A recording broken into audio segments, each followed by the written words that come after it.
Tonight's scroll: what if the wall you built to keep pain out has quietly become the reason peace cannot get in? Tonight, the collective enters the fortified realm of Sabnock, where armor has memory, boundaries have consequences, and old wounds can become rulers when nobody bothers to inspect the throne room. Because some of us are not protecting our peace anymore. We are guarding a battlefield that closed years ago, fully staffed, torches lit, archers awake, and absolutely nobody remembered to cancel the night shift. This scroll goes deeper into the difference between discernment and suspicion, strength and exhaustion, a sacred boundary and an emotional prison. The lion-headed guardian teaches that not every person approaching your gates is an invader, not every question is an attack, and not every quiet moment requires 12 ancestors, 3 screenshots, and a full investigation into somebody's punctuation. But Sabnock also carries a harder truth. A wound ignored does not disappear. It recruits. It recruits sarcasm to speak for it, control to protect it, silence to hide it, perfectionism to disguise it, and hyper-independence to stand at the gate declaring that nobody is needed, while the tired spirit inside is quietly asking for somewhere safe enough to remove the armor. Tonight, the collective learns how pain becomes architecture, how survival strategies outlive the danger that created them, and why some so-called protectors are really exhausted versions of ourselves, still waiting for permission to rest. Because the strongest fortress is not the one nobody can enter. It is the one wise enough to recognize who should never have access, who may approach slowly, and when peace has finally earned a key. The gates are opening. The old soldiers are being dismissed. And the wound beneath the armor is finally ready to tell the truth. Ahll. Channeled by your architect musician, 36110, 27 palms of eyes. The golden whisperer, sea star, Devalan see all. Apply the news you can use, truth and accuracy. The real non-bedazzled jewels. The 72 Keys of Earth, Scroll of Sabnock, the lion-headed guardian, the festering wound, and the fortress that forgot how to heal, beloved collective. Vapor lowers the glowing shell. The hidden current has been named, and the sea returns every secret tide to the depths. Then the shoreline hardens. Sand becomes stone. Stone becomes walls. Walls rise into towers solely guarded that sunlight must present identification before entering. Through the mist comes the slow rhythm of iron hoofbeats. A pale horse approaches. Upon it rides an armored guardian with the head of a lion, his presence fierce, disciplined, and tired in a way only longtime protectors understand. One turquoise cord runs through his dark mane like living water beneath steel. The 43rd key turns. Sabnock has arrived, and he asks the question your armor has avoided. What are you protecting? And what is that protection preventing from healing? Some walls are sacred. Some walls saved your life. They stopped careless hands, manipulative voices, empty promises, and people carrying the emotional hygiene of a haunted basement. Keep those walls. Bless them. Give the gate reasonable office hours. But some walls were built during one painful season and never inspected again. The danger left. The soldiers stayed. The wound closed at the surface, while the alarm kept screaming underneath. Now every question feels like interrogation. Every disagreement sounds like invasion. Every delayed message summons the Royal Emergency Council, staffed entirely by fear, suspicion, and one exhausted memory carrying a clipboard. Sabnock looks toward the towers. A fortress may keep the enemy outside while quietly keeping the healer outside too. Beloved, protection becomes imprisonment when nothing is allowed through. Not affection, not correction, not vulnerability, not rest, not even your own truth. Some of the collective became so skilled at appearing strong that pain had to begin sending symptoms just to receive an appointment. The mouth said, "I'm fine." The shoulders said, "We have been carrying an invisible building for 6 years." The stomach said, "Since nobody is listening, I will now chair the meeting." Sleep left the group chat completely, and still the armor insisted there was no problem. Impressive performance. Terrible wellness plan. Sabnock dismounts. The pale horse lowers its head. It is not weak. It is exhausted. There is a difference. Weakness says, "I cannot continue." Exhaustion says, "I continued long after wisdom asked me to stop." That pale horse represents the part of you that carried everything. family burdens, other people's secrets, responsibilities assigned by folks who somehow vanished when the lifting began, emotional labor performed for people who considered gratitude an optional subscription. The horse kept moving because it loved you. But loyal strength still deserves water. Even guardians need somewhere safe enough to remove the armor. Sabnock places a hand upon the horse and says, "Do not call yourself strong when you are merely refusing to admit that you are wounded. Strength is not pretending nothing touched you. Strength is telling the truth before pain begins decorating the basement. Strength says, that hurt, that changed me, that cannot happen again. I need time, I need help, and I forgive myself for not knowing then what experience later taught me with unnecessarily dramatic visual aids." The lion head of Sabnock represents courage, authority, and protection. But courage without tenderness becomes aggression. Authority without awareness becomes control. Protection without healing becomes permanent military occupation inside the nervous system. Some of you still have an internal army guarding an event that ended years ago. The torches remain lit. The archers remain posted. Meanwhile, the person who caused the damage has moved on, changed phone plans, purchased new furniture, and is sleeping peacefully. And you are still patrolling the ruins at midnight. Beloved, begin releasing the guards, not recklessly. Receipts. We are not opening the gates and inviting foolishness inside for refreshments, but retire the soldiers whose war has ended. Receipts. In the Ars Goetia, Sabnock, also called Savnock, is described as a mighty marquis, appearing as an armed soldier with a lion's head, riding a pale horse. The old text associates him with building towers, castles, and fortified cities, supplying them with armor, causing long-lasting wounds and corrupted sores, granting good familiars, and commanding 50 legions. Symbolically, the imagery becomes a lesson in defense, festering pain, disciplined strength, and the trustworthy allies required for healing. Because wounds ignored do not disappear, they develop personalities. Unspoken grief speaks through withdrawal. Unaddressed anger speaks through sarcasm. Unhealed betrayal speaks through suspicion. Buried shame speaks through perfectionism. Abandonment speaks through clinging, fleeing, testing people, and pretending not to need anybody. The wound will speak. The question is whether it speaks through wisdom or infection. Some people bleed onto everyone who approaches and call it discernment. Some wound others, then announce that they are simply guarded. No, beloved.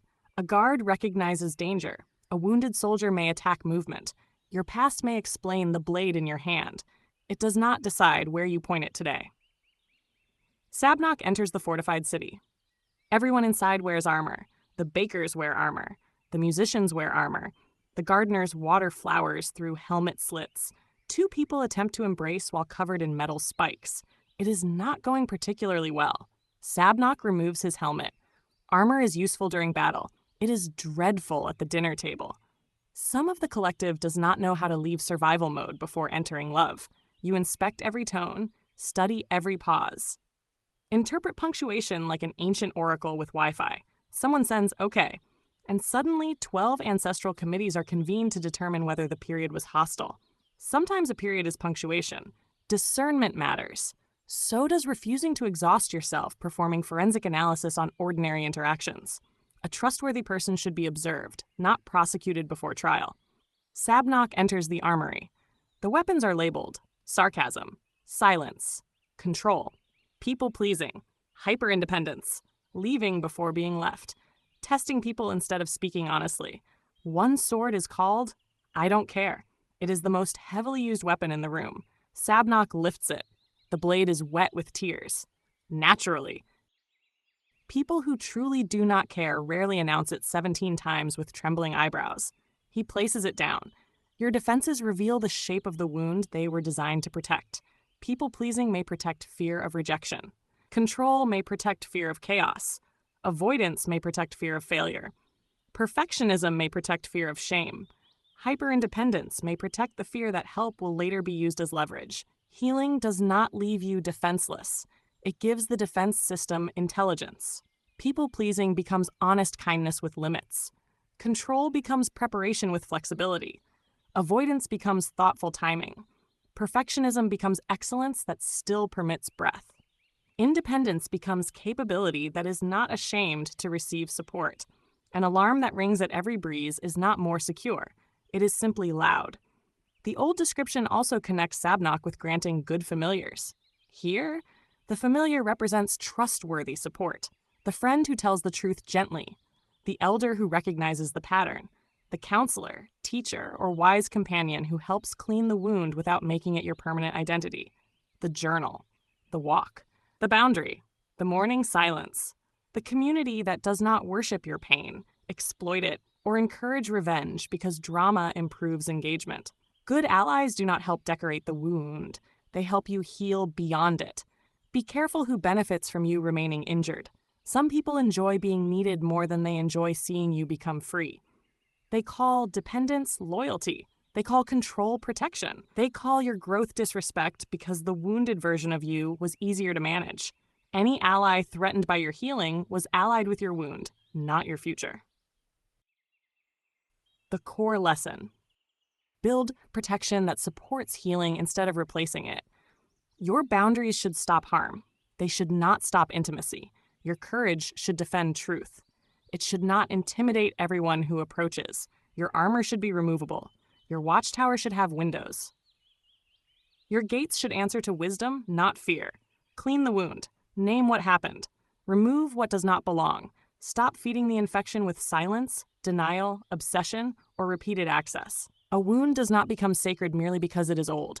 Some pain needs to be honored. Some pain needs to be released. And some pain is asking why you keep inviting the same person back to inspect the stitches.